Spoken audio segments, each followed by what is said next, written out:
Responsibilities of citizens during times of disaster. Zombie apocalypse style.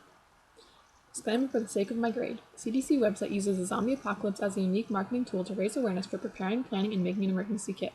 The director of the CDC, Dr. Ali Khan, states on the CDC website that if you are generally well equipped to deal with the zombie apocalypse, you will be prepared for a hurricane, pandemic, earthquake, or terrorist attack. That's me. This presentation is by me, Cayla McDonald. Hopefully, before a disaster is imminent, families have assessed the most relevant disasters to them and obtained the relevant types of insurance. For instance, if you are living in Florida, your most imminent threat is probably hurricanes. When living in Kansas, it's probably tornadoes. And the zombie apocalypse is a threat everywhere, even in Disney World. If you need help with this, contact your local emergency management or Red Cross office to find out what disasters are most likely to occur in your community. Next, you need to be prepared for an evacuation if it comes to that. Decide in advance where you will go, what you will take, and what route you will take. In the event of the zombie apocalypse, if your house doesn't look like this, you should probably evacuate. When evacuating, always bring your emergency kit, which we will discuss next. If no evacuation is recommended or possible, families must prepare to deal with an emergency within their own home. This means families need to have enough supplies to last at least 3 days, and preferably longer. Your family should always have an emergency kit. Prepare the kit in an easily transportable bag such as a backpack or duffel bag and keep it in a convenient place near your exit door. All members of your household should know where it is, and a smaller version should be kept in the trunk of each of the family's vehicles. FEMA suggests it should include the following items: 1 gallon of water per person per day, food that will not spoil, a regular can opener, 1 change of clothing and footwear per family member, blankets and/or sleeping bags, first aid kit, including family prescriptions, signal flare, battery-powered radio, a flashlight, extra batteries, any special items needed for infants, elderly, or disabled members of your family, cash and credit card, matches in a waterproof container, and waterproof box with important family documents inside. When creating your emergency kit, you should also keep in mind your pets.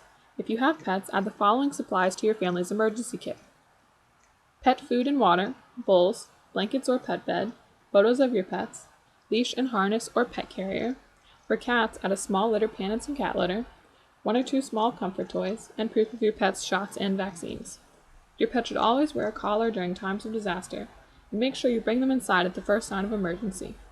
Not only will this protect them from outside dangers and hazards, but it will make it easier and quicker if you need to evacuate. That way you won't have to search for them when you're ready to leave.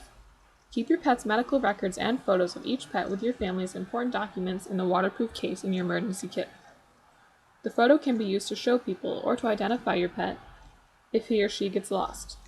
If you do think you'll need to evacuate, call ahead to find a hotel, friend, or family member who will allow your pets. Have carriers readily available for all of your pets. For information on other pets such as livestock, horses, birds, reptiles, and other small animals, or for more information on dogs and cats, visit redcross.org/prepare/disaster/pet-safety.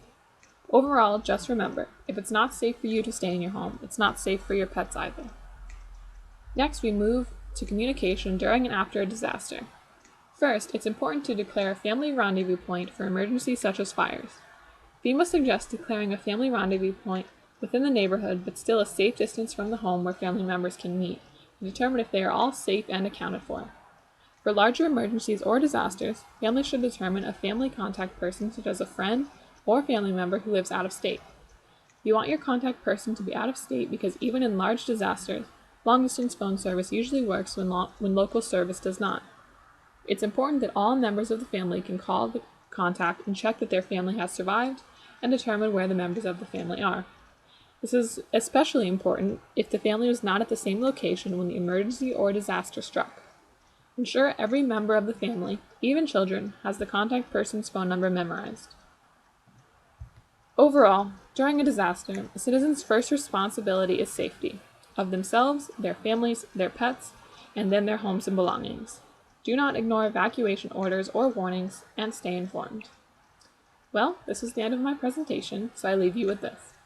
So remember, don't be dinner, get a plane.